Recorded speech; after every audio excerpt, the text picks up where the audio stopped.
नमस्कार बच्चों, आज की हमारी कविता है यमराज की दिशा। चंद्रकांत देवताले जी द्वारा रचित है। आइए कविता पढ़ते हैं।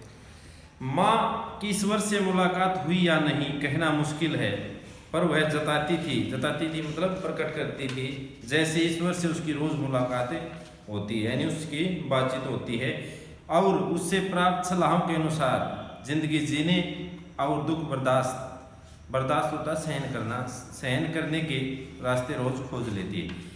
ये हमें यहाँ पर कवि कहना चाहते हैं कि हमें पता नहीं कि माँ की ईश्वर से मुलाकात होती है या नहीं होती, लेकिन वो हमें जीवन जीने के अच्छे अच्छे तरीके हमें बताती है और वो हमें जीवन में आगे बढ़ने की प्रेरणा देती है। माँ ने एक बार मुझसे कहा, दक्षिण की तरफ पैर करके मत सोना।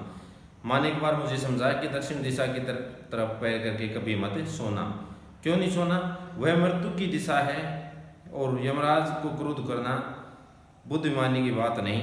तब मैं छोटा था, यानी कहना चाहता है कि जब मैं छोटा था तो माँ ने कहा कि दक्षिण दिशा की तरफ पैर करके कभी मत सोना, क्योंकि वो यमराज की दिशा है और यमराज को क्रोध करना बुद्धिमानी की बात नहीं।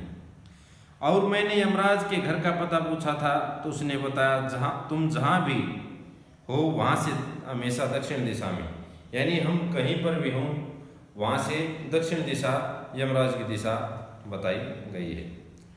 माँ की समझाइश के बाद दक्षिण दिशा में पैर करके मैं कभी नहीं सोआ और इससे इतना फायदा जरूर हुआ, दक्षिण दिशा पहचानने में मुझे कभी मुश्किल का सामना नहीं करना पड़ता था। यानी माँ ने मुझे दक्षिण दिशा के बारे में बताया, तब के बाद मुझे दक्षिण दिशा पहचानने में कोई दिक्कत नहीं आई। मैं दक्षिण में दूर दूर तक गया। दूर दूर में पुनरुक्ति प्रकाश अलंकार का प्रयोग है, योजक चिन्ह इसमें। और मुझे माँ हमेशा याद आई, दक्षिण को लांग लेना संभव नहीं था, होता छोर तक पहुँच पाना तो यमराज का घर देख लेता।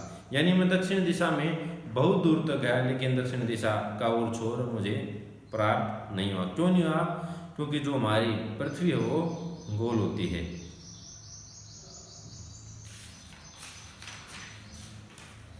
पर आज जिधर भी पैर करके सो वही दक्षिण दिशा हो जाती है। यानी यहाँ पर कवि का कहने का अभिप्राय है कि हर जगह यमराज विराजमान रहते हैं, यानी जो निम्न वर्ग के लोगों का खून चूसते हैं, यानी जो आम जनता को सताते हैं, वही दक्षिण दिशा हो जाती है। सभी दिशाओं में यमराज के आलीशान महल हैं, आलीशान खूबसूरत, और वे सभी एक साथ अपनी दहकती आंखों सहित विराजते मतलब विद्यमान है, वहाँ पधारते हैं।